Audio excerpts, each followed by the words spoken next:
thank you so much for joining us today for our Women's Health and Arthritis webinar. All righty, next slide, my friend. Okay, so I'm going to be your presentation moderator for today. My name is Ashia Lee, and I'm the Director of Patient Education at the Arthritis Foundation. So this webinar is about women, for women, created by women. And this month, of course, is Women's Health Month, so we wanted to celebrate that. But also, May is Arthritis Awareness Month. So how perfect could that be to merge two of the most important things to me, women and arthritis. So thank you for joining. It's a very special occasion for us. Next slide. So I want to go over a couple of housekeeping rules for our particular presentation tonight. So all attendees have been muted. We have so many people that are joining us today that we don't want to be distracted or distract our wonderful speakers that are going to be here tonight. So the Q&A function instead has been turned on. You are able to submit your questions, type them in. We'll either respond to them in real time. We may even answer them live, but we will also give you some resources to follow up. After the presentation, we will have a Q&A. As you see on the top of the screen, we have some wonderful ladies that will be doing our panel, but directly after that, we will be getting to the Q&A. So don't worry, it's coming. After the presentation, we also will have a post-event survey. Tell us what we did, how we did, what you liked, what we can do more of, and what you want to see in the future. Speaking of, youtube.com/arthritis foundation, you will be able to find this presentation there amongst others. And arthritis.org/webinars is where you will find this recording. And if you want to go to past webinars, you'll find those there too. Next slide. Learning objectives. We're so grateful that you guys are spending your evening here with us. So let's figure out what exactly we'll be talking about. So we're going to be identifying the most common types of arthritis in women. So a little bit of RA, a little bit of OA, a little bit of more. Understand the unique ways arthritis impacts women at every stage of life. We were very intentional at the type of people that we had. We wanted to do the entire lifespan of women. So as you see, it's a bunch of different people up here. Explore how arthritis intersects with key women health priorities. What other things does arthritis affect within the women's life? And hear personal stories and practical tips from a panel of women with varying types of arthritis. Again, we want to give you a variety. We want to show you arthritis looks different on different people, but at the end of the day, we all want to feel good and we want to feel healthy. And so we'll talk about that as well. Next slide. I want to introduce our wonderful experts tonight. I'm so excited about this. We have Dr. Jocelyn Wittstein, sports medicine orthopedic surgeon. She's going to be leading the first half of our presentation and joining us into the panel.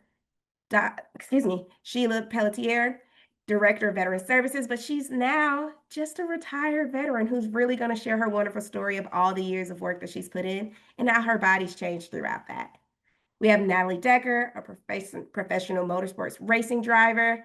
And if you've been with the Arthritis Foundation for a while, you've absolutely seen her. She does such great work with us. And if you've also been with us for a while, you've absolutely seen Talisa King. She's a community outreach advocate who does wonderful work with us as well. So they will be coming up in the panel at the end, sharing their stories, giving some real conversation, fireside chat, so we can really better understand how life with arthritis is and how we can continue to push forward. Next slide. And some additional resources about how to live healthy with arthritis. So arthritis.org/health and wellness. Webinars, podcasts, yes tools. Our whole entire goal is to be your one-stop shop for your arthritis care, and we hope we can do that for you. Next slide. As a disclaimer, this webinar is not intended for medical advice. It's for educational purposes only. So make sure you're connecting with your physician before you make any changes to your care plan. We're giving wonderful suggestions and resources, but at the end of the day, we want to make sure that you are making specialized care plans with your doctors. So next, we are going to go ahead into our presentation. Take it away. Hi, everyone. I'm Dr. Jocelyn Wittstein. I'm an orthopedic surgeon at Duke University. Just a little background about me. I work in sports medicine, which is not what you might think is an area that sees a lot of arthritis, but as I'll allude to in some later slides, we actually see quite a lot of arthritis in young people who have injuries at a young age. And part of my work as an orthopedic surgeon also includes research and education. So I do a lot of research on something called post-traumatic arthritis, and also research with our women's health department at Duke, looking at the effects of aging and sex hormones and arthritis. So these are kind of all areas that overlap with what the Arthritis Foundation would like to teach you tonight. So that's kind of my background. But with that, let's go to the next slide. So some fast facts for you here on women and arthritis. 1 in 4 women live with arthritis in the United States. And for multiple reasons, women are more likely than men to develop most types of arthritis. Arthritis is also the leading cause of disability among women in the United States. Next slide. So when most people think of arthritis, they think of osteoarthritis. It's really the most common form of arthritis that affects both men and women.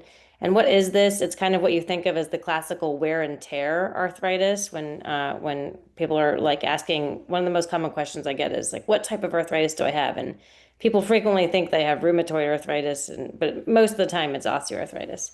So this is overuse sometimes or aging, but essentially chronic loading of the joint surface and then breaking down or fissuring and softening and wearing away of the cartilage, which is the smooth gliding surface on the that covers the bones and allows our joints to glide and move normally.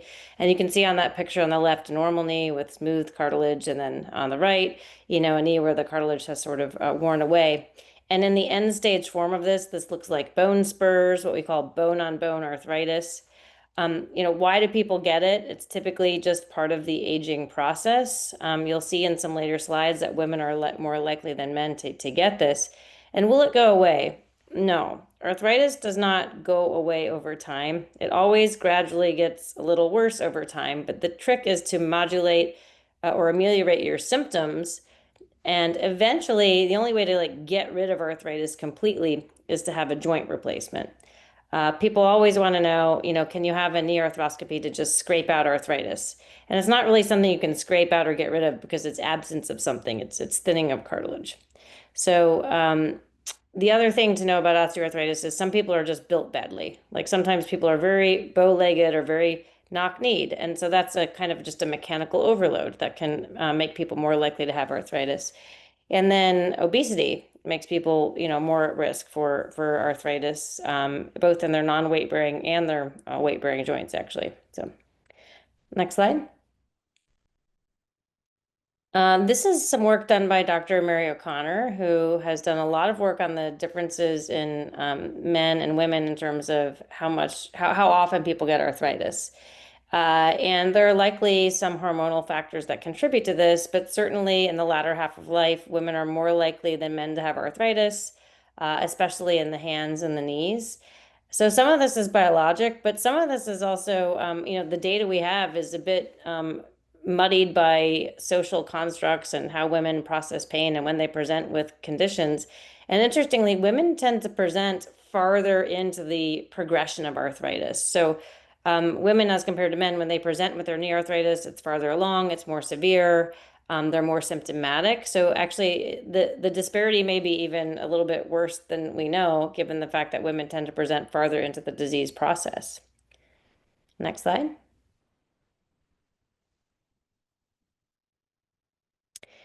This is a more recent study that kind of is a nice review that goes over some of the potential reasons why women are more likely than men to have arthritis.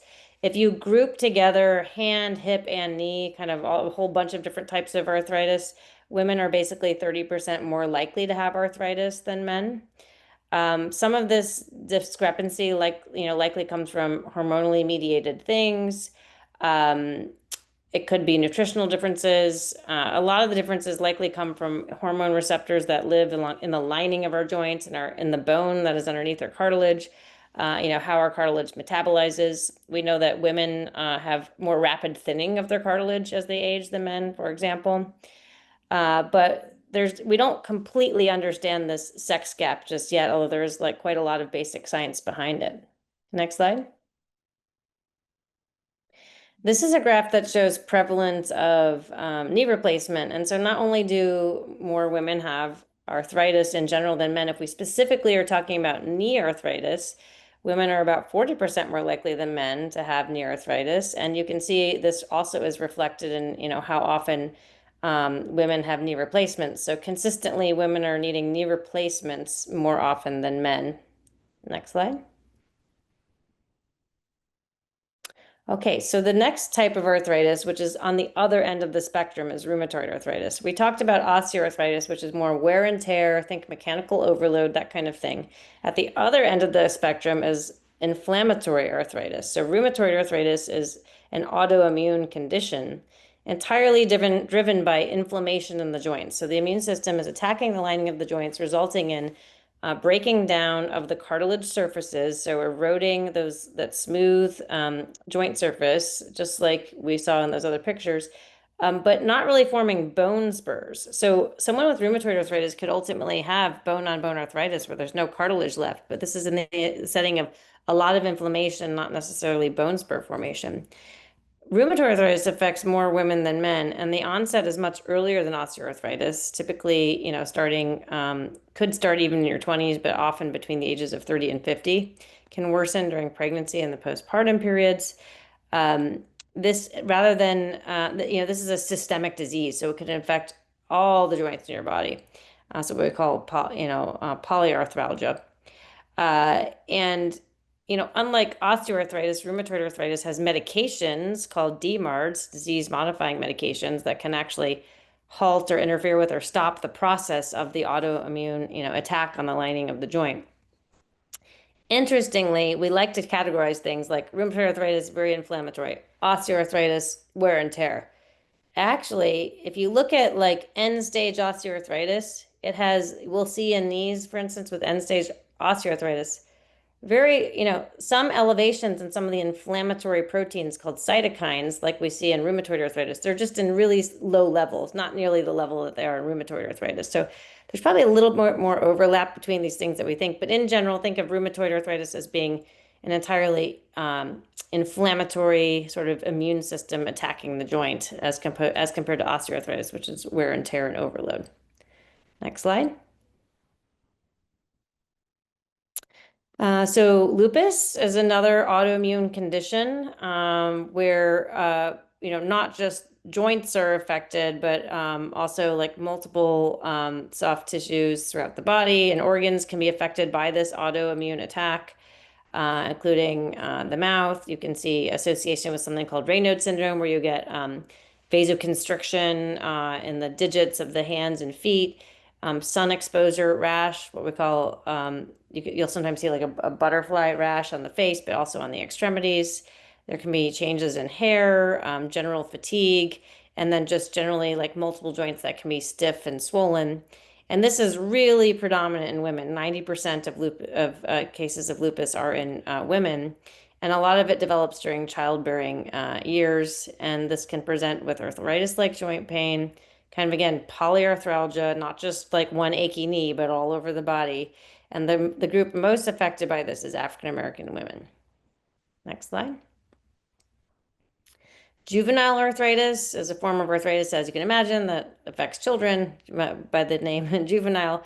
And again, much like many of these other conditions, much more common in girls than boys. A lot of patients with juvenile arthritis will continue to experience symptoms into adulthood, and this can lead to long-term joint damage, like early thinning of the cartilage, causing a greater need for things like joint replacements later on in life that can affect mobility. And chronic pain, of course, can contribute to mental health conditions like depression. And a special challenge for this group, younger patients, like much like any pediatric condition, is when they transition into adulthood, there can be a challenge with, transitioning to adult providers from pediatric providers in subspecialties. Next slide. So now we're going to talk about the intersection of women's health and how arthritis impacts women at various stages of life. Next slide. So if we're thinking of our I'm thinking of younger patients, the younger population, thinking of people, let's say, under the age of 35, there are two sort of subtypes of arthritis that really impact this group of people most commonly. I mentioned earlier something called post-traumatic arthritis. This is like, for example, an injury that someone has, say you're 15 years old and you tear your ACL. We know that 10 to 15 years after sustaining an ACL tear, no matter how it's treated, with or without surgery, there is a 40 or 50% chance that your x-ray is going to show some early arthritis, which is a big deal. If you're 15 and tear your ACL, that means you're going to be a 30-year-old with some knee arthritis, most likely. And this is something we're studying and trying to figure out how to prevent or intervene with, because it's a huge disease burden for all these young athletes. Now, why does this impact women more than men? Girls are 8 times more likely to tear their ACL than boys. So, overwhelmingly, when I'm doing ACL reconstructions, there's a big difference in the number of girls that I'm doing this on as compared to boys. And so that difference is going to spill over to 30-year-olds with arthritis, girls versus boys. It's going to be more common in that group. So what happens is it could be a sports injury, it could be, a car accident or something where there's trauma to the inside of your knee. That injury starts the clock. There's an inflammatory event that happens, sometimes damage to the cartilage. There are inflammatory proteins in the knee, just like you see in rheumatoid arthritis, that are temporarily elevated by the trauma, but they start a cascade that leads to cartilage breakdown over time. And then that's how you get this arthritis at a younger age. I think it's really important for people who have injuries at young ages to be educated about this, because so often people get to the age of 30 and they're out doing their thing, they're jogging, running, playing basketball or whatever, and their knee starts to swell, and no one has ever told them that they were at risk for arthritis. So that's an important thing to note. Now, autoimmune onset can occur, again, we said most commonly it's between the age of 30 and 50 for something like rheumatoid arthritis, but something like lupus might be earlier. Something between the age of 20 and 40. So this is someone who's like hasn't had an injury, but they're too young to have osteoarthritis, but they're coming in with painful swollen joints. So this is, likely to be something autoimmune in this age group. And then this, of course, can be evaluated with lab work, referral to rheumatologist. One other thing I'll mention that is sometimes kind of mixed in and sort of a misdiagnosis is Lyme disease, which can present with a young person without trauma with swollen, achy joints. And so a lot of times, I rule that out for people. I'll send a Lyme disease, a Lyme titer along with a rheumatoid panel, and then referring patients to rheumatoid arthritis or to a rheumatoid specialist as needed. Okay, next slide. All right, so now we're getting a little older here. We're talking about age 35 to 60. If we kind of look at that like 40 plus age group, we start to see where things branch off really between men and women. Women start to see more joint pain, especially knee arthritis. I mentioned earlier, women are 40% more likely than men to develop knee arthritis, and that difference does not even out, meaning the men don't catch up to the amount of arthritis women have until they're about 80. So it's a big time lag where women have this early spike in arthritis and the men catch up in a bad way later on, I guess. And some of this may be related to perimenopause and menopause with fluctuating levels of hormones, especially estrogen. Estrogen is a very anti-inflammatory hormone. There is a lot of basic science and data to tell us that as estrogen levels decline, there's some more systemic inflammation. There are estrogen receptors all over the human body, on the lining of the joints, on the bone, around the cartilage, muscles, tendons. So our entire musculoskeletal system is affected by that drop in estrogen. Other things that may potentially contribute to more arthritis, obesity can affect arthritis. Obesity is also an inflammatory state. And this may explain why both non-weight bearing and weight bearing joints are more likely to be afflicted by arthritis in obese versus non-obese patients. We talked about those past injuries that could creep up and cause a problem. Let's see, next slide. Okay, so as we get older, we're approaching age 60, arthritis is becoming more prominent regardless of, what was the source of it, but especially osteoarthritis. And again, that's the most common form of arthritis. So as we're aging, our cartilage gradually gets thinner. We may have more joints that ache. arthritis may have started in the knees, but then you start to have it in the basal joints of your thumb, maybe some hip arthritis, maybe something in your back. So it's not like you necessarily have polyarthritis because you have rheumatoid arthritis. It's just that more of your joints might age and wear down. The other thing that happens as we get older is if we lose muscle mass and are not doing strength training, aren't working on fall prevention with balance work and things like that, we become more at risk for falls. We become more at risk for fractures. Bone density does decline over time by about 1% per year, except for women when we hit menopause, which is average age of 52. In the absence of hormone therapy, bone density starts to decline at 2% per year. So now we have some arthritis of various types. Maybe you have an inflammatory form, which can be also overlapping with osteoarthritis as you age. You have some estrogen withdrawal that is contributing to increased inflammation in joints, increased wearing down of the cartilage in the joints. And at the same time, you may have some declining bone density relating to estrogen withdrawal and age over time. And then let's say you need a joint replacement. So, people start to need joint replacements as they get older.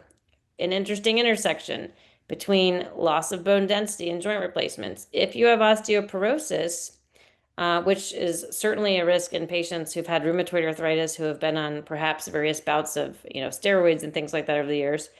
If you have osteoporosis and you have a joint replacement, you're more likely to need a revision of your joint replacement, like something might loosen or fail. And if you fall, you're more likely to break your bone around the joint replacement, which is called a periprosthetic fracture. So these are all risks that we would like to be, diminishing, hopefully in a proactive way, in any way that we can. Next slide. So, things you can do to benefit your bones and your joints. And I know this is about joints, but we talked about why bones matter because you don't want to break a bone near a joint. uh, so, staying active with purpose. Weightlifting is extremely important for women. It can help sort of take some load off of your joints, like if you've got a good muscular envelope, say around your knees, that muscle can absorb some of the load as you land or step down. It's not all being transferred to the joint surface.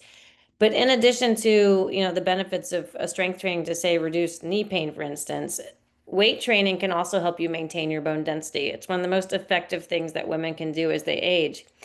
Strength training 2 or 3 days a week to help maintain their bone density. Yoga is great for balance, helping prevent falls. Tai Chi, also good. Walking does help with bone density. It is a weight-bearing activity. If you have bad joints, but you still need to do some exercise, swimming is a great option. Water-related exercises can help with bone density some, even though they're not load-bearing. That tugging and pulling of the muscles on your bones still helps some to stimulate some bone density. So then you have to think about fuel. What are you doing to feed your bones and joints? In terms of your bones, of course, we need diets that include calcium, also, magnesium and vitamin D, but you need adequate protein. Leafy greens are great sources of calcium, as are dairy products. Vitamin D you can get from salmon, eggs, mushrooms. Oftentimes, supplementing vitamin D can be helpful. 2,000 international units a day of vitamin D has been shown to be helpful with knee pain, and then that also helps contribute to bone density, which is nice. And then, an anti-inflammatory diet can certainly help. It's not going to cure rheumatoid arthritis, but there's a lot of evidence that eating an anti-inflammatory diet can reduce inflammation and reduce symptoms of arthritis, regardless of the type you have, but it's not going to take the place of medication, for instance, that, can stop the progression of rheumatoid arthritis. Assistive devices. These are important. If you're a fall risk, you really don't want to fall. If you fall and break your hip, you're going to have a fairly rapid decline in your mobility, and you're going to go from that cane to a walker, or that walker to a wheelchair. So, if you're having a difficult time with balance, a walker or cane can certainly be a valuable device to keep you from falling. If you have hand or thumb arthritis, you can use jar openers. Modify your living space to avoid, like, get rid of throw rugs. That's a terrible name. That's what they are. They just can make people slip and fall. Just try to make your home as safe as possible. Maintaining and nurturing mental and emotional health environment is important. Having groups of people you can interact with. I think exercise classes are really important. They get people together. They're good for your emotional well-being. You can get some exercise in, which gives you some natural endorphins. Also can help with pain. And then having hobbies and other group activities to stay engaged. Mental health and physical health are very tightly integrated. Make your health a team sport. So certainly if you have rheumatoid arthritis or another inflammatory condition, important to have regular check-ins with your rheumatologist. Any type of arthritis that you're managing with medications or supplements or referrals to physical therapy, things like that, can be managed hopefully in conjunction with your primary care, who should be like the captain of your team. If they need to refer you to an orthopedic surgeon, sometimes surgery is inevitable or needed. An orthopedic surgeon might be part of your team as well. And I honestly, for me and my patients, good physical therapy is really critical. Even when I've had an injury, it's been sort of like one of the most important parts of my team. So next slide. Uh, this is sort of just my wrap up slide here, but I think, what I want to encourage people to think about is be proactive with your musculoskeletal health, regardless of the type of arthritis you have and what stage you're in. Um, this is just, what I would say the top three things patients ask me, aside from all the details of the surgery that I'm about to do on them, when we have a visit where we're talking about surgery, things that people ask me all the time, regardless of how surgery related our appointment is, what should I eat? What exercises should I do? And what supplements should I take? Those are the three most common questions I get, aside from what type of arthritis do I have? And I just wanted to put all of that information in one place for people because I can't possibly cover it in 15 minutes. But I tried to sort of put all of that into a resource for people. And aside from my resource here, which I have, which is the Complete Bone and Joint Health Plan, the Arthritis Foundation has amazing resources on their website for things like anti-inflammatory diets, for instance. And because this is a Women's Health Month, I do want to leave you all with like some knowledge about menopausal hormone therapy. One of the FDA approved indications for menopausal hormone therapy is prevention of osteoporosis. And, everyone on this call is at risk for this. It's just a disease that really predominantly affects women. It is not an FDA approved reason, there's not an FDA approved indication for hormone therapy for reduction of joint pain, but there's a lot of evidence that shows that menopausal hormone therapy can reduce number of and severity of frequent joint pains. And certainly we know the basic science shows there's quite a lot of joint inflammation in menopause, and there's something called the musculoskeletal syndrome of menopause that includes joint pain, osteoporosis, and loss of muscle mass. So that is certainly something to explore with your doctor in terms of shared decision making and things that can help your musculoskeletal health in the future. So I think that's all I have for you.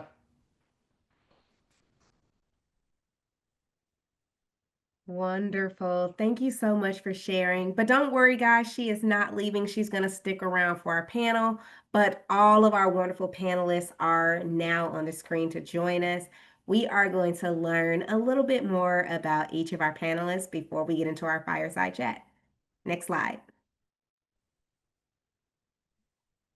Hi, as mentioned in the beginning, my name is Talisa King, and I definitely am a community outreach and advocacy person when it comes to the Arthritis Foundation. Just want to also say that I appreciate all of the webinars, whether I am in them or whether I am just watching. The Arthritis Foundation has been an amazing resource as well as an outlet for myself.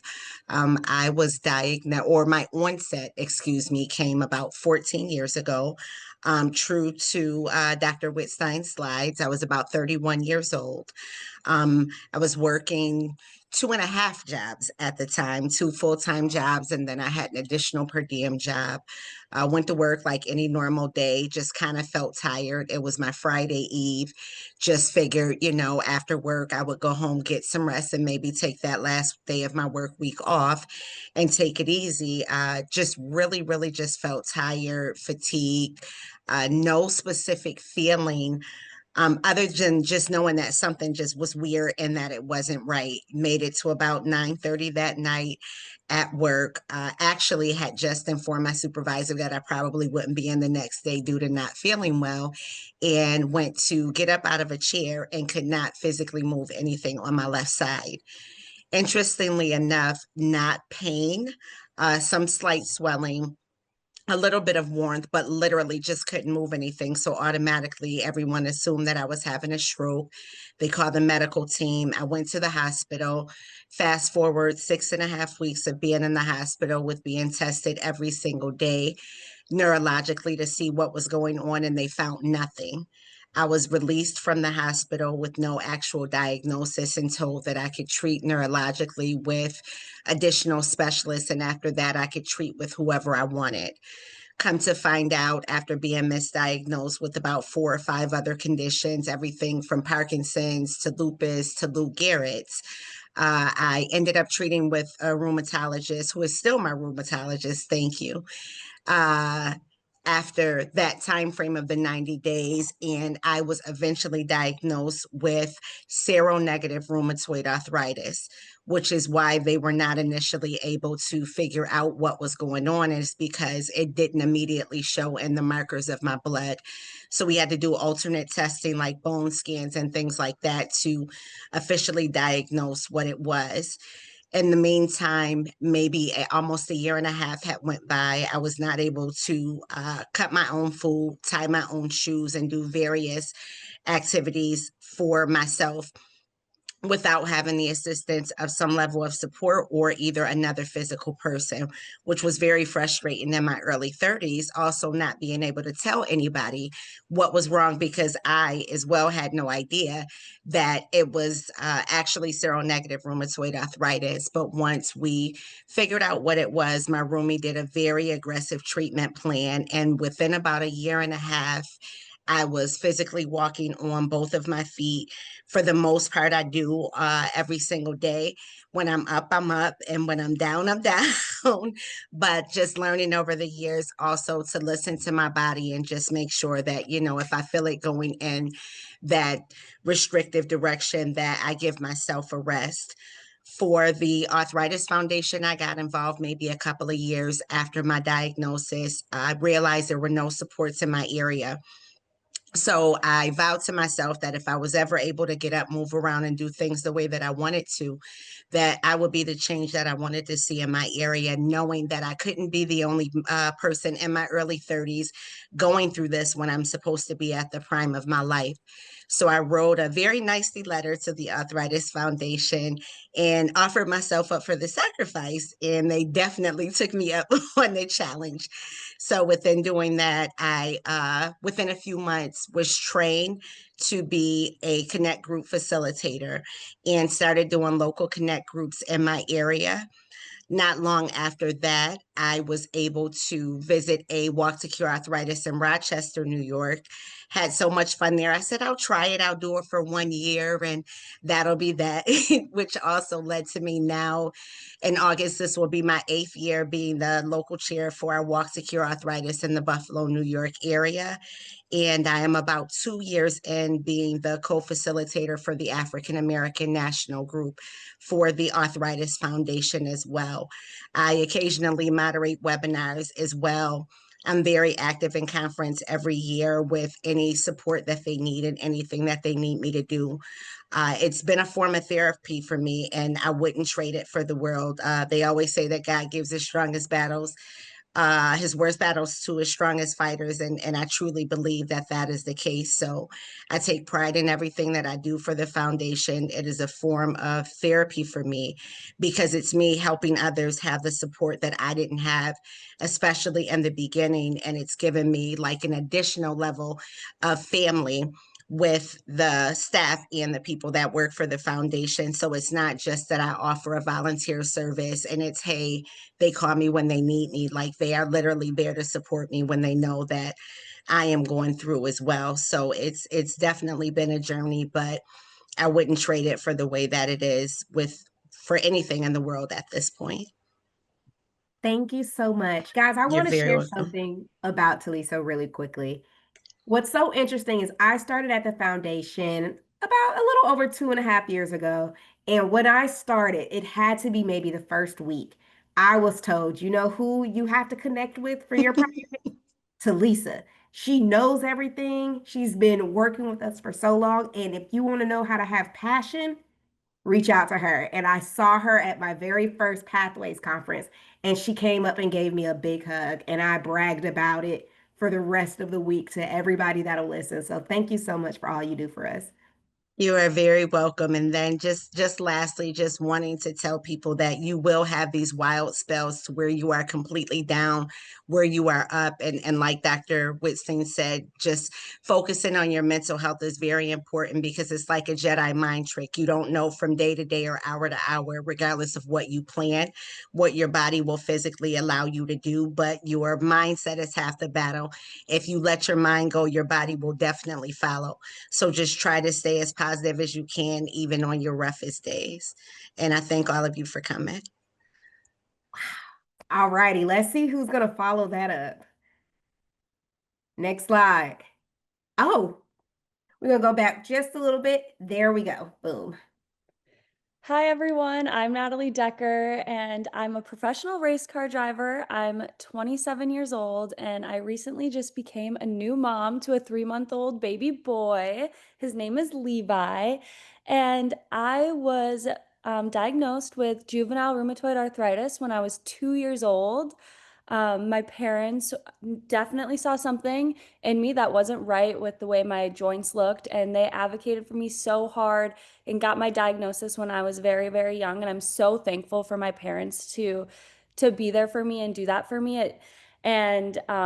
With that diagnosis, I was on methotrexate. That was the drug that my rheumatologist wanted me to take and treat me with. And it was wild growing up with arthritis because I didn't understand what arthritis was. And I just understood what the medication was because I was getting it weekly, these weekly injections, and I just knew that those injections made me feel sick. And that's all I knew growing up. So I didn't necessarily feel a lot of the pain because I didn't really know what life was like without the pain since I grew up with it. And around age 12, I went into remission and I got off my medication and I was like living my best life. I was playing hockey. I just started racing go-karts and like full-size stock cars. I had dreams of racing in NASCAR, and I was just in so many different sports. I also was doing dance and I was doing all this stuff and I felt so good. And as the years went on, around about when I was 16, 17 years old, I was at the racetrack with my parents and I just knew something was off.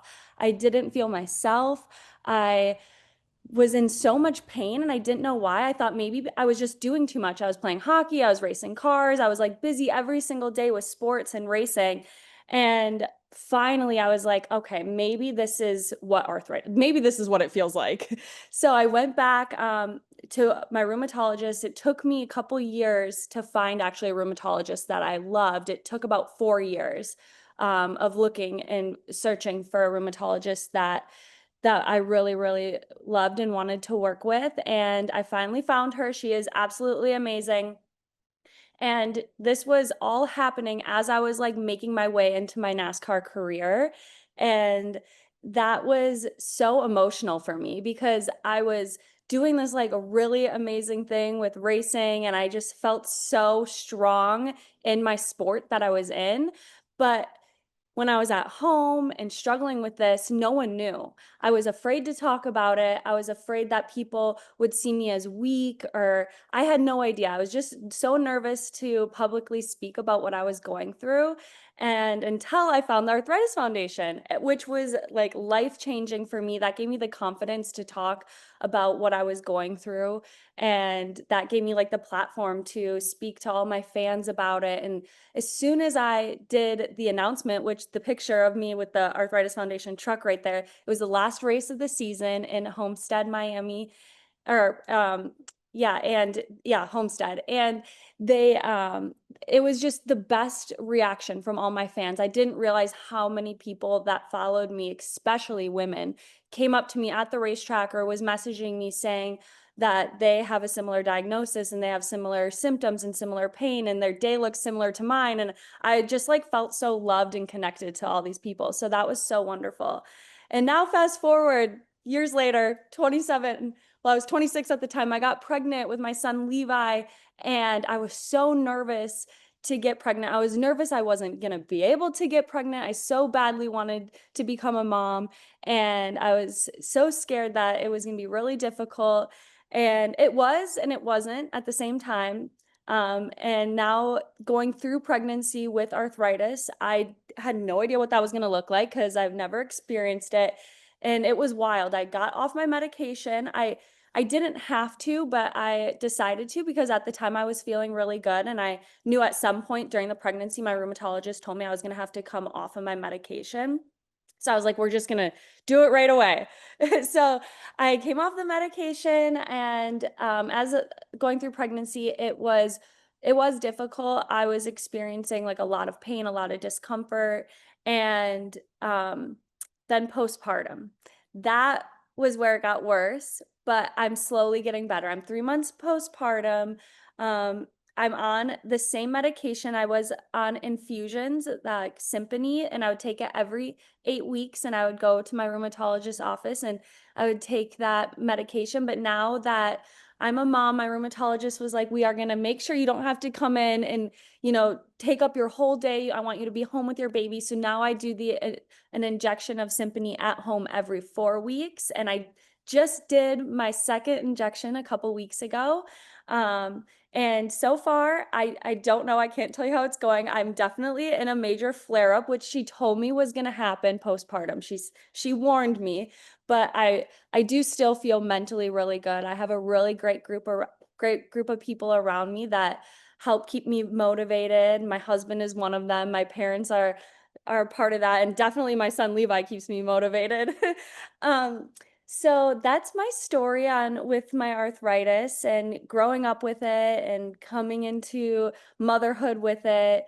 But I just want to say, I don't know if I'm going to top what you said at the end there, but don't be afraid to talk about what you're going through, because so many people, it's invisible. You don't see the disease. And when you talk about it with others and feel so connected, it does make it so much easier, and you can stay positive. And don't be afraid to search for a doctor that you are in love with and want to work with and are excited to go there and excited about your doctor's appointments, because that took me 4 years to find that and to find something that makes me feel really good at the doctor's office and doing my career. So that's something that I always try to tell everyone is don't be afraid. Shop around for your doctors, because that's really important to have a really good connection and understanding. And that was really important with me in my career. But thank you so much, everybody, for being here and listening to all of our stories. This is just so wonderful that I got to be a part of this. And thank you. And Natalie, you nailed it with saying don't be afraid to talk about it, because I think what was most striking to me is once I did decide to open up and be transparent, how many other women, especially, I found out actually had some form of arthritis. Wonderful. Of course, I got to add a little anecdote there. I told Natalie when we were planning this, she was just so kind to me and she didn't even know who I was. I met her at one of our J Family Summit events and she just said, "Oh, you have such a pretty outfit on." And she didn't know I was a staffer. She didn't know if I was one of the parents. She just was just kind to me. And that is such a telling experience because sometimes you never know what people are going through behind their smiles and to still remain kind. So appreciative. So she's taught me this. So thank you so much, Natalie. Thank you. All righty. So we're going to go to last but not least. Really excited about this one. Take it away. Hi, I'm Sheila Pelletier.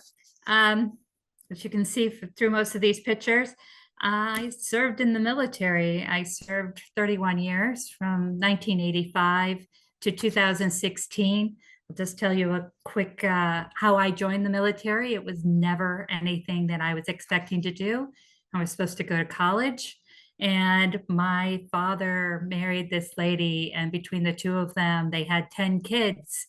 and I was the youngest. So they were pretty much done. So they shipped me out to Massachusetts from Indiana, and my brother, who was a Green Beret, had me signed up within the month into the Army Reserves. And that's what started my illustrious 31 years in the military. I signed up as a computer programmer. It's pretty low key, but they put me in an infantry brigade. So I was out there digging foxholes, and it's a very male-dominated area, as we all know. And so you have to work really hard as a woman to keep up with them, and you have to outperform them to be taken serious. And so during my 31 years, I was the computer programmer. Then I went into logistics and supplies, and then operations. And then finally, I ended my career in emergency management, which are all very high, stressful jobs, but they take a lot of physical demand, plus doing physical training. You have to do it almost every day. And as you get older, you have to stay on it, because you're not in your 20s anymore. So you have to work longer and harder to hit the requirements. So I have two children. They're 37 and 29. And they kept me running. So when the military wasn't keeping me running, my kids did. I worked in computer software when I wasn't in the reserves or guard. I married a man about 7.5 years ago, and we met 29 years ago in the National Guard. And we were both deployed to Iraq. We were in different units, and we ended up being across the street. And that person is in the bottom two pictures. The man with the vest on, and then the man with the hat on that's sitting beside me. The man up at the top is Chief Warrant Officer, and he was my mentor for quite some time. And that picture was taken down in Georgia when I was going to IT and communications training. But when you're in this group of people, why I kind of spent some time telling you about this is because when you're in this group of people, you're in people that are all experiencing the same thing. So a little ache, a little pain, and we overlooked it. And we all just kind of laughed. When somebody was walking down the stairs and it sounded like paper was crinkling, we laughed because we all felt that. When you would try to use your shoulder, you would use your shoulders. And as you got older, you could put your hands above your head. And then as you're getting older, the hands are going lower and lower, and you couldn't carry the heavy stuff above your head like you used to when you were in 20s. And we all just thought it was normal. But when I first had a problem was with my feet and ankle when I came back from Iraq. It was painful. And I went to the VA, and I went to a podiatrist, and he said, "Oh, you have some problems with your feet." And I said, "Oh, great." And he said, "You have arthritis and bone spurs. You have a lot of problems. You got a lot of things going on with your feet." And he was so excited because he got me orthotics. And he's like, "I'm so glad I'm not telling you, I have to cut your foot off from gangrene or something." And I never really thought anything about it. I just lived with it. And then it was my knees. My knees would crinkle when I'd walk or when I'd straighten up my knee. But so did everybody else's. And then my shoulder locked up on me, my left shoulder. And the physical therapist told me, "Oh, you got arthritis in your shoulder." So now I'm like, great, my feet, my ankles, my knees, and my shoulders. This is awesome. And then I had a problem. I overextended my elbow, and I had arthritis in my elbow, but so did everybody else. I never really thought about it. Arthritis was this, they had to put some name to it. So when everything was said and done, I pretty much had arthritis in every movable joint that you could have in the military. I got out of the military and I filed for the VA disability, and they identified more spots that I had arthritis. And I thank them very much for not being mean to me and telling me I was totally broken. So I started getting physical therapy and helping to stretch my joints, helping to, they always wanted to give me a leave. A leave was supposed to be my friend. I was taking more leave and I refused to take medicines at the time. So I suffered through it. And then in about 2018 or 19, they discovered a CSF leak. I was having problems. I kept falling forward. And they did a bunch of MRIs. And that's when they discovered I had arthritis in my back, both shoulders, both elbows. I had some problems with my hands, all the way through my back, knees, feet, ankles. So I'm basically a walking arthritis. I just need a placard. People don't see it. I've hid it for so long, but it's affected me in so many different ways. When I start to feel the pain, my emotions change. I get a little snippier. I get upset with people. I plan my days out, my step count. I used to only be able to walk about 2,500 steps, which isn't a lot. And I'd plan my days out. And if my husband took me around the long way, I would yell at him, "What are you thinking? That's like 10 more steps for me." And that guy held through. We're still married. He's glad I'm getting more help. But anyways, when I started to go see an acupuncturist, but I have a really great primary care through the VA. And she decided that it was very important that I go see a pain doctor. So I have a pain management doctor now. And I can't express how Dr. Wittstein, did I say that right? Had said about having that team of doctors, having that the people that are listening to you, like Natalie said, get somebody who's going to listen to you, because I have a team of doctors now that I told them that I had a problem with my foot and they sent me to a podiatrist. No questions asked. Oh, we'll just send that through to you. And I went to the podiatrist. Sad news. The foot surgery I had last year was the wrong surgery and I have to go back for surgery. The good news is that it's one step closer to allowing me to walk further. But I'm not fighting my doctors for the care that I need. And that's what I was doing. I was fighting to tell people that I hurt and that everything hurt. And this doctor sent me to physical therapy. He sent me to mental therapy. I went away to Boston by the USS Constitution. It was painful, but I did it. And did 2 weeks of heavy mental therapy, which is like 2 years shoved into 2 weeks of therapy. It was a great program, but the reason he sent me was because he said, I believe you. I believe you're in that much pain. And he basically said that I have 7 of the 11 markers for fibromyalgia, but he's not the doctor who can prescribe it, but they're basically treating me for it. My husband has been instrumental in allowing me to work, to be able to tell him, I can't do that today, or can you do that for me? He saw me when I could only work 10 minutes on anything, 10 to 15 minutes, and then I'd have to take a half an hour break because I hurt. And if I pushed myself, it would take me 2 to 3 days to actually get back to being able to move around. So a couple summers ago, I camped out on our couch. In fact, the running joke is, let me guess, you're on your couch. And I'd be like, well, yes, how did you know? But I was in so much pain that I just didn't want to do anything. So now with this team of doctors, I realize everything that was mentioned before, my diet, the weather, taking my medications, stretching, exercising, everything is just so important. And it's really a delicate balance.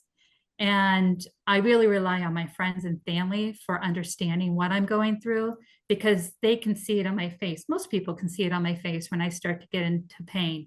and they will cover for me. They will take care of the things I can't take care of. And I can't express to you how important it is to getting that village of people who are going to advocate for you, who are going to be there to hold you up during the hard times, because there are hard times. But I do try to stay active. I try to, the one picture on the lower right is at the Washington, D.C. on Memorial Day, during the ceremonies. I try to limit my activities every day. I try to limit it to 1 or 2. I would never change anything. I would have done more years in the military, because I think it was worth it. I think everybody that I have defended over the years that I stood up for are also worth it. And we are truly in the greatest nation to be able to have these meetings, Arthritis Foundation, and be able to share our stories. And one of the things I do a lot is I advocate for women. I focused on women veterans, but as Talisa said, and Natalie, as we start talking about it, we'll learn that we have a lot of people, a lot of other women that are suffering from the same thing. And then we can hold each other up so that we can become better and give each other the power to move forward and get the treatment you need, or stand up and get the doctors that you need, and get that group of people around you that can really help you. Thank you so very much. One, for sharing your story. It was so impactful, but more so than not, for your service. We're so appreciative of everything that you've done. So thank you. So at this moment, we are going to transition to our panel. I know you guys want to hear from them, some situational questions, learn more about them. So we're going to go into that. Just in the interest of time, I'm going to ask that our panelists, let's keep our answers maybe 1 to 2 minutes so we can get through as many of them as possible. I also see the Q&A lighting up. Thank you for all of your questions. We're trying to answer as many of them inside the chat as we can. But right when we finish the panel, I will start taking some questions from the audience. So continue to drop them in there and we'll try to answer as many as possible. And please know, if we can't get to your question, we will make sure that you have some resources to be able to get the answer for yourself. So we're going to start with Talisa. So, was there a moment in your journey where you realized your voice could make a difference, especially because you are our expert on community advocacy? Yes, I would say that moment would be once I got out of my own way. And realizing that I am a very community-based person. I do a lot of advocacy in other areas too, but knowing that I had passion behind this by physically going through it myself. And once I planned my first Connect group meeting and people actually showed up, and I was able to just be my genuine self and share my story, and realize that that was starting to make an impact, and that encouraged me to really take it to the next level, do additional groups, share the Walk to Cure Arthritis, and other events as well. Wonderful. Thank you so much. So we're going to transition into Natalie. I want to know, what types of physical activity feel best for your body these days? We know that you've had arthritis since you were younger, and you can move around a little differently when you're 14 versus 24 versus 27 and just had a baby. So what types of physical activity do you do now? Well, first, I just want to say, like, starting off with racing cars, that is so extremely hard on your body, from the heat and the G-forces, and being in that physical position for hours at a time, like sitting in that same position, holding the wheel in the same spot, is really, really difficult on my body with my arthritis. But what I have found out, and it took me years to figure out exactly what works for me, and it does change as I get flare-ups or start feeling better, but walking is my favorite thing to do. Before pregnancy, during pregnancy, but I did my best. And then now postpartum, I love to go for walks. I try to do it multiple times a day, or on a treadmill. I like a treadmill with an incline, and doing a lot of stretching and yoga and light weights really, really helps me feel my best. Wonderful. I love walking. I work from home, so sometimes we're sitting at our desk for so long, our joints are just kind of stagnant. I will go walk around my cul-de-sac with a nice cup of water, and it is the best. So I agree. Let's move to surgery. There was a lot of questions in the chat about that. So, Dr. Wittstein, when would you say is the best time for surgery, and how long is the recovery time for women? What kind of surgery? It was a very general question. So let's say we need to Also, get, I've been trying to respond to as many questions as I can. There's so many I've been there's typing. so many, right? Like, how Yeah. cool is that? We're happy that you guys are engaged. Let's say a knee. You have to, having some knee pain. I've been having the pain for a while. I've tried everything that I can. Would you say that is the time for surgery? And if I need it, what's the recovery time for that? Yeah, I mean, it certainly depends on what type of knee surgery. So like if you have some mild arthritis or focal arthritis, like sometimes arthritis isn't all over the knee. Sometimes it's just in one compartment or part of the knee. And in that situation, you might actually be a candidate to kind of clean things up. I don't want to go back to the scraping out of arthritis, but sometimes there's loose pieces that are kind of flaking off, floating around the knee, making the joint swell. So you can do an arthroscopy if the arthritis isn't too bad. And that's a very quick recovery. That may you start to feel better like within a couple weeks. Something like a knee replacement is a much bigger deal. That's a major orthopedic surgery. Knees are a lot harder than like hip replacements to recover from because you have to work on that range of motion with the physical therapist. It can have a little bit more of a tendency to get stiff. So that's, probably, you're looking at really a couple of months of like working with the physical therapist, maybe even a few months. Although you'd be allowed to like put weight on your leg the next day, but you're going to probably be using an assistive device for a little bit. So it really depends on the type of surgery. Wonderful. Alrighty, so let's go over to Sheila. So you said that you have your couch time, but if you could tell us how transitioning from military to civilian life affected how you manage your arthritis from day to day. Oh, um, that's a great question. I was able to gain so much more flexibility in my schedule and allowing me to get up and take those breaks as I needed them, and also to get out for the short walk. It I did feel the pain a lot more because after doing 31 years of physical therapy, physical training every day, I didn't want to do that for a while. So I quickly learned my couch time was about feeding into the pain and not actually doing good things.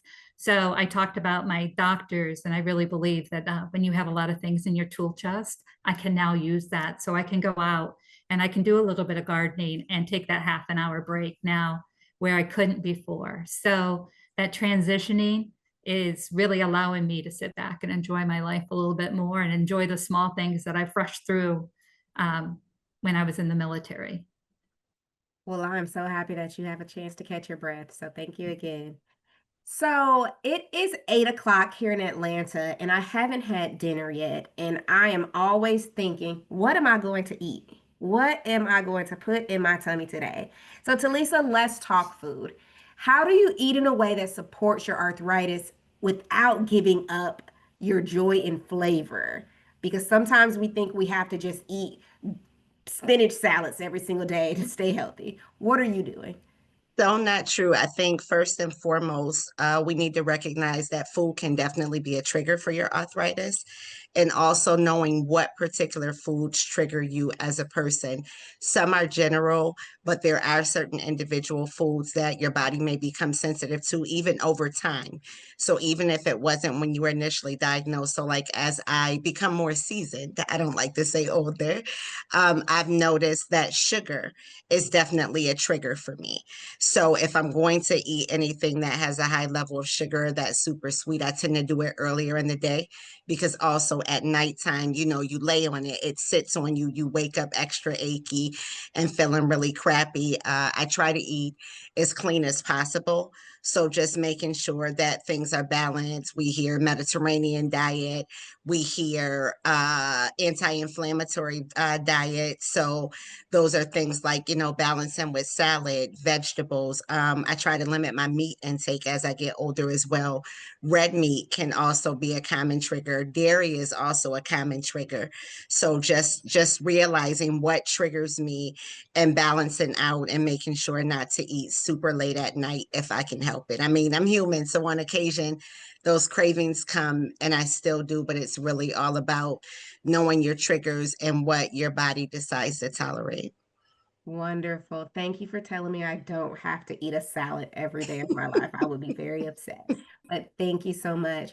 So, we talked a little bit with Sheila as well about your medical care team. So, Natalie, I'd like to know over the years, who has been a part of your medical care team and how have they supported or challenged your journey? Sometimes we know a doctor may give you some news that you're like, I'm not sure about, because you also said you need to love your doctor. These are people that you're going to be with for the rest of your life. So tell me a little bit about that.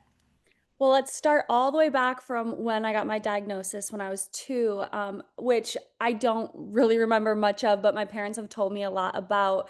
And I never had a pediatric rheumatologist. I just had a normal rheumatologist, which I don't know if that's very common or not, but I loved my rheumatologist. He was amazing. I, saw him for about 10 years straight.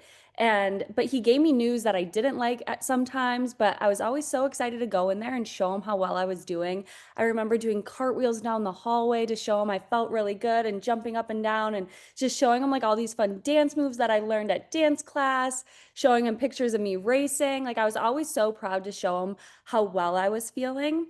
And then as I transitioned when I got into remission and then my arthritis started to come back, like I said, I shopped around for doctors for about 4 years. It took me to find a rheumatologist that I absolutely loved.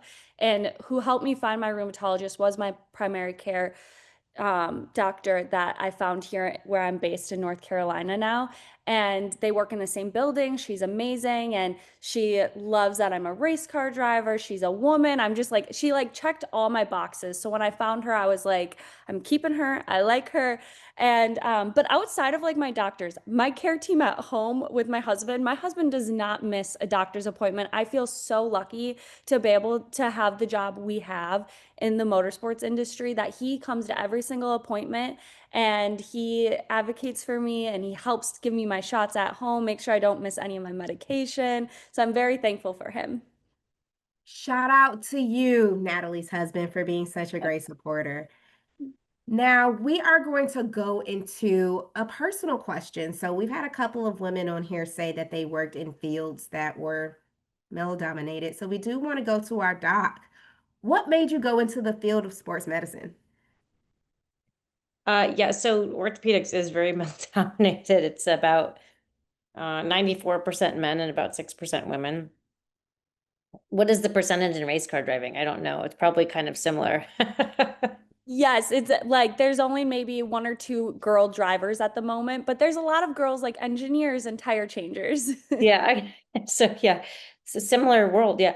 Um, so I like to call sports, being an athlete is kind of like the gateway drug to orthopedic surgery. I mean, pretty much if you were like a high school or collegiate athlete and then you had an injury, you often interacted with an orthopedic surgeon. And so sports medicine is often sort of like the first avenue that people experience as a teenager or a collegiate athlete. And, and for me, like I was a gymnast in college.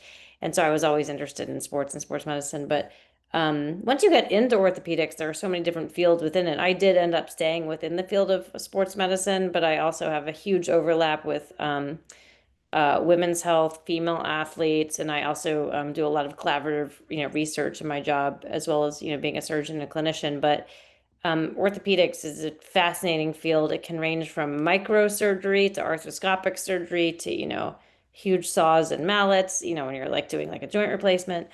But it's slowly increasing in terms of the number of women in it. But right now it's about 6%. Thank you so much for all you do. I work with orthos day in and day out, and I'm always so excited when there's a woman there. And I'm always, and for the most part, they are athletes. And I'm like, man, you guys are just so cool. I was a gymnast when I was younger, so go ahead, beam friends, whichever. What did you do? What actual like sport within our gymnastics? Event? Oh, yeah, I was in college mostly beam, but yeah, that's my favorite event. So Hello, we are yeah. friends. Alrighty, guys. So we are going to get one last question on our panel before we go ahead and submit some questions that we got from you guys in our Q&A. So Sheila, where could veterans go to get more resources for their arthritis? Oh, well, of course, your website is a great resource, but the VA has a lot of things located in their the va.gov. The DAV actually has some resources for women veterans. They actually have published 3 pamphlets on women and women veterans, and they can find some information in those pamphlets that are downloadable. So there's also, I'm going to say, connectgroups.arthritis.org is a site that they can go to as well. Thank you, Talisa. Wonderful. Thank you so much. So, guys, first, I want to say thank you so much for sharing your stories. I know that it can be deeply personal. So, for you guys to take the time and really tell so many people, strangers and friends alike, thank you. So, we're going to go ahead and transition into our Q&A. We promised to get you out of here at 8:15, so we're going to make some time for just a couple. Question for Doc.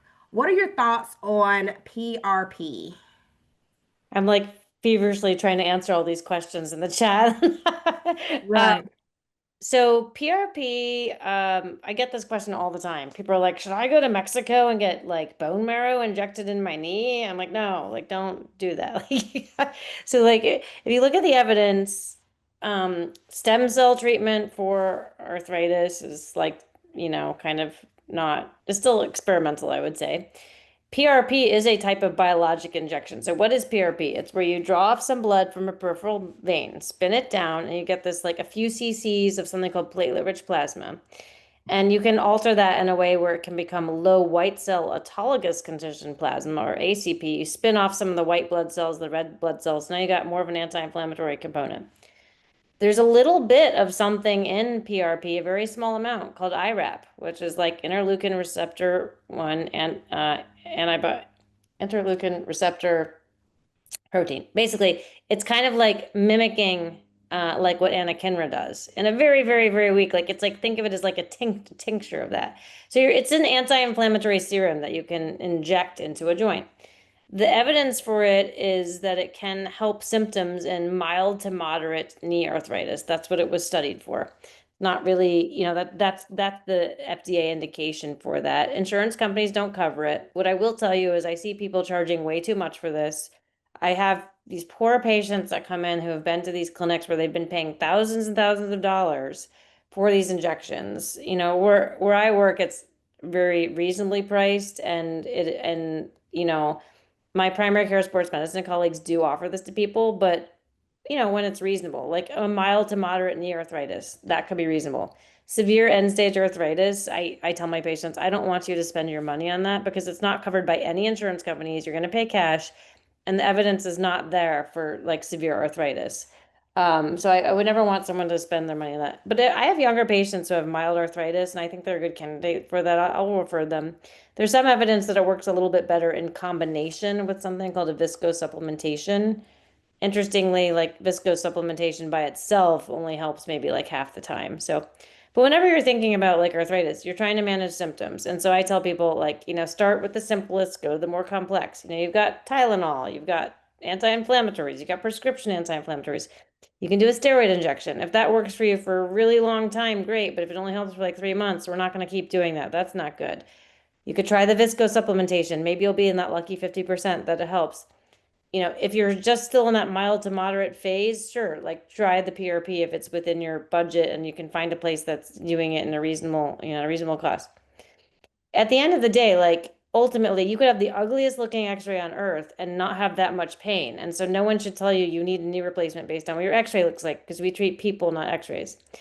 You could have a moderate amount of arthritis and have knee swelling every single day. Or you could have like rheumatoid arthritis where your x-ray doesn't look terrible, but you have a constant knee effusion and you're just miserable every day. And you're like, this is affecting my quality of life so much. I want to do something about it. That's the shared decision you have with your surgeon about whether or not you're going to have a knee replacement or a hip replacement. But it's not about what the x-ray looks like. And you kind of, most people want to exhaust all their options. So yes, PRP is a thing in an armamentarium. I don't think it's something that people with end stage bad arthritis should try to use. And I also don't think it's a good idea for anyone that has an autoimmune condition, because we're just taking your own serum and putting it, your own, like, I don't want to say you've got bad serum, but like your inflamed serum. Like I wouldn't recommend it to anyone that has an autoimmune condition in particular. Wonderful. You said something so poignant that I was thinking of writing down. We treat people, not x-rays. I Yeah. love that so much, because Yeah. sometimes we'll see an x-ray and it's like, wow, so much is going on, but you don't know how that's actually affecting that person. So thank you for saying that. Yeah. All That was righty. a long answer, sorry. No. That is exactly the answer that we want. Talisa, how do you deal with arthritis-related fatigue when no one else can see it? RA could be a very invisible disease. It is, and it typically is until it isn't, Yeah. is what I tell people, because people are like, oh, you live such an active life. You're great. You do this, you do that. No one would ever know it. For me, I've learned to basically just pace myself and plan. I plan for everything. I'm the super planner. There's always a backup plan for the original plan. Again, you are fine until you're not, and you never know when that moment is. So if fatigue hits or if a flare hits, then I need to be able to pace myself to where I can slow down.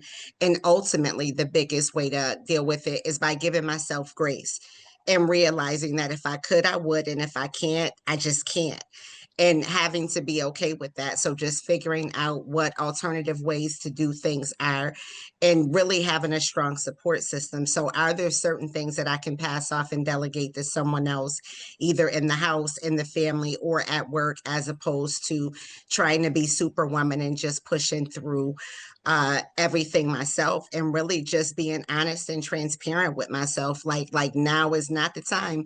Like, I know you had all this planned, but now is really the time for you to stop mid-stride, and rest, because if you don't, then you will only make a bad situation even worse.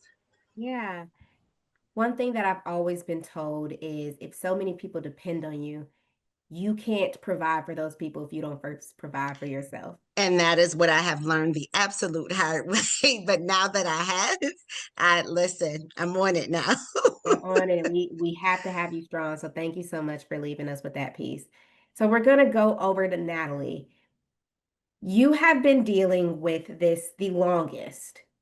Tell us one piece of advice that you'd like to leave us with. I was like thinking hard about this, but the one thing I want to say is don't feel guilty about resting. Like when you do need to take a break or it takes a day or two to get back to feeling like yourself again, don't be hard on yourself about that and like be negative. Like that's what your body needs and that's a positive. So take it as a positive and rest and don't feel guilty about it, because there's been plenty of times where I'm like so mad at myself. I'm like, why do I need a rest? I shouldn't be laying on the couch. I feel lazy.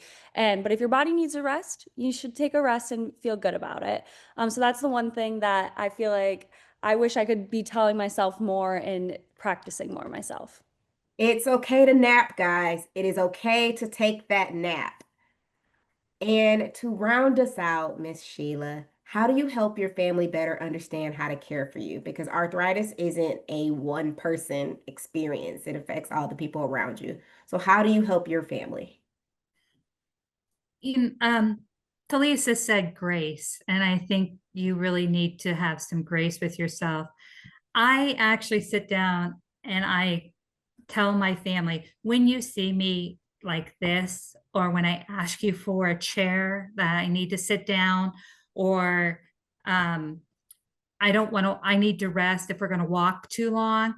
I keep always telling my friends and family, hey, if we do this, I'm going to need this. And then I stick to it. Some days, I can walk further than other days. And I tell them, oh, you know what, today I'm having a good day and I can walk further. Or this isn't a good idea for me. I'm going to back away. I did it today. I told my friend, I'm really sorry, but I'm I need to keep my stress down. This morning was stressful. It's not a good idea for me to go and hang and have lunch with you today. So it's all about educating them. It's all about explaining to them. If I get a little snippy, they know now that, hey, mom's not being snippy at me. It's because she's feeling pain and she's trying to have a good day with us, but she's trying to tell me there's a limit and she's hitting it. And so it's really just reinforcing what you've been trying to tell them and being really honest with them and giving yourself the grace to be honest with your family and friends so that they know if they see something, they know that you're experiencing a flare. Yeah, it sounds like the theme is rest, grace, and communication between everybody. Excellent. Absolutely. Well, thank you so much, guys. We have come to the end of our presentation. I wanted to offer some resources to you guys just so that you know you're not alone and that your care and your assistance doesn't stop right here at this webinar. So if you ever have questions, please reach out to our helpline. The number is right there. You also can email us. You can get better understanding of your disease, insurance assistance, connect with other people like you, learn how to get involved and volunteer like Talisa and Natalie do, and just kind of have a person to talk to. It's always there. Next slide.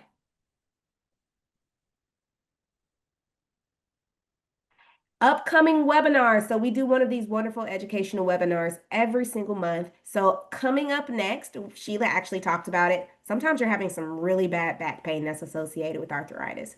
So June 26th, you're back in arthritis. And then July 24th, movement with arthritis. We're going to have some really great subject matter experts. We're going to do some live demonstrations. So the same way that you register for this one, you can go to arthritis.org/webinars.